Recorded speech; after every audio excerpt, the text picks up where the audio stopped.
Bienvenue dans ce nouveau numéro et dans la découverte du Haut-Katanga.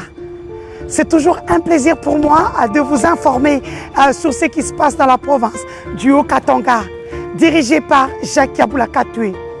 Un homme qui, depuis qu'il est à la tête de cette province, veut non seulement matérialiser la vision du chef de l'État, Félix Antoine Tshilombo Tshisekedi, mais pousse cette vision à se matérialiser dans cette province.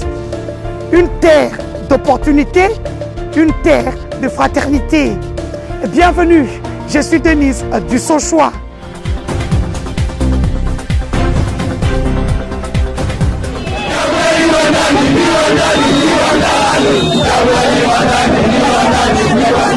Trois nouveaux joueurs bien bâtis sur leurs jambes, un Nigérien, un Ougandais et un Kinois viennent d'intégrer le clan des Lumpa pour renforcer son ossature défensive. Autrement dit, Jacques Yabula Katoué met le paquet pour faire du club louchois qui semblait prendre de l'eau depuis quelques années, le FC Saint-Éloi-Lupopo. Donc, un véritable challenger, une solide Mercedes-Benz dans la course au pouvoir pour occuper la première marche du podium, tant à l'entente urbaine du football de Lubumbashi qu'à la Lina Foot. Le public sportif, bien averti, se frotte déjà les mains car connaissant la verve de celui qui tient aujourd'hui les rênes de ce club des cheminots, il y a lieu de s'attendre à des combats de coqs aguerris se profilant à l'horizon pour la saison sportive qui arrive. Ainsi, après avoir broyé du noir cette équipe chère à Kalambaï, un des grands gardiens de Léopard des années 60 et 70, n'aura plus droit à l'erreur. Jacques Yabula Katoué a pris ainsi toutes les dispositions pour un encadrement de choc, tant sur le plan logistique que technique des Lumpa. C'est trois joueurs de qualité, on ne peut pas en discuter.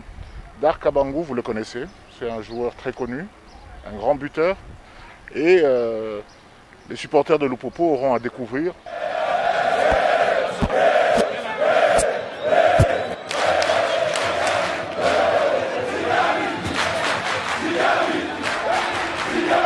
Lubumbashi, la ville la plus propre de la République démocratique du Congo, c'est le programme ambitieux développé par Jacques Yabula Katoué, gouverneur du Haut-Katanga, qui vient de signer un protocole de sous-traitance avec la société ITM qui sera chargé de relever à ce défi.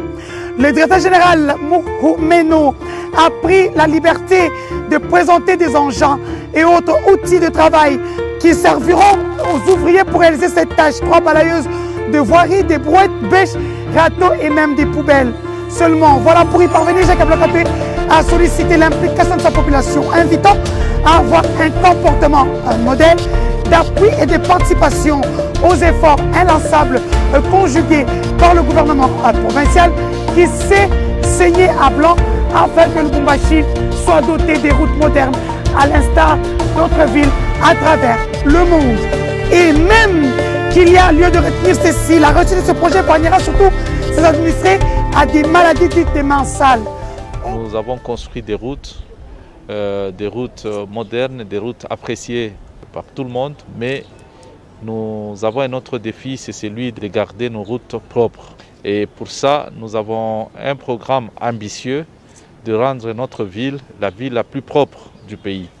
Mais pour y arriver, nous avons besoin de l'appui de notre population, la participation de notre population, afin que nous puissions ensemble garder notre ville propre.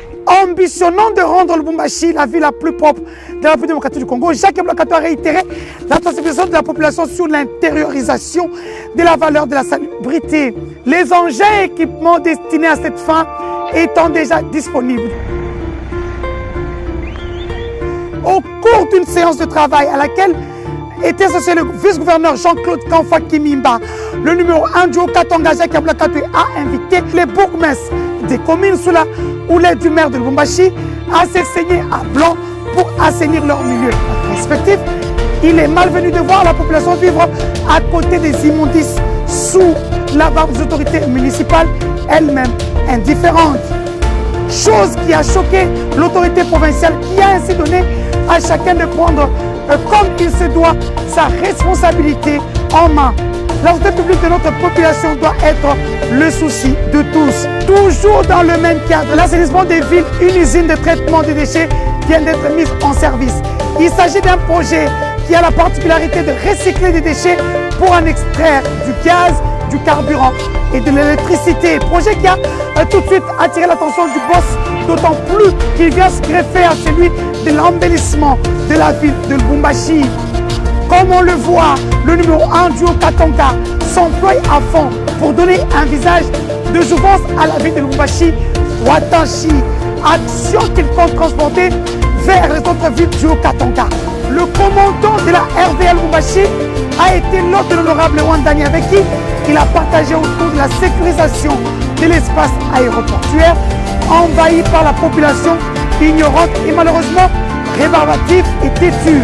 Exposant son projet de redevance sur les vols qui traversent et survolent son espace, le directeur provincial de la RVA a relevé à l'autorité provinciale que cette taxe permettra à son service de générer des recettes et augmenter les chiffres d'affaires indispensables pour donner un coup de relance dans la gestion de ce patrimoine foncier.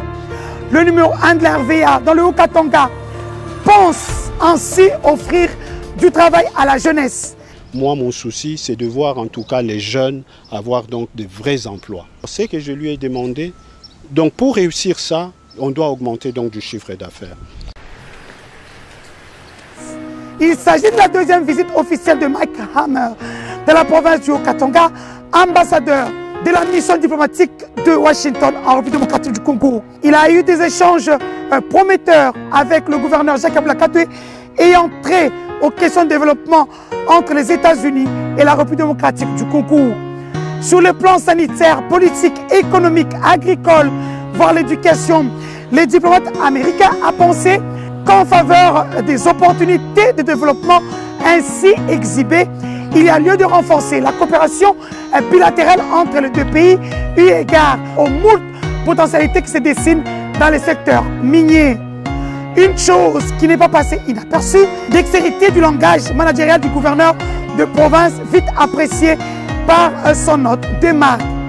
Des idées constructives, auréolées d'arguments solides et imbattables, ont suscité l'admiration de Mike Hammer à l'endroit de Jacques Katoué. On a eu l'opportunité de discuter la situation politique dans la province, la situation économique, le grand potentiel pour les investisseurs américains, peut-être dans le secteur minier, dans le secteur agricole, aussi le programme de USAID qu'on a pour soutenir la santé et l'éducation dans la province. Le secrétaire général de l'UNAFEC, Moukalaïla s'insurge contre la diabolisation de la jeunesse de son parti, accusé à tort selon lui d'être impliqué dans les barbaries d'un samedi à Lubumbashi. Pour lui, depuis des lustres, on n'a jamais assisté à acte de casse qui serait perpétré par la JUNAFEC.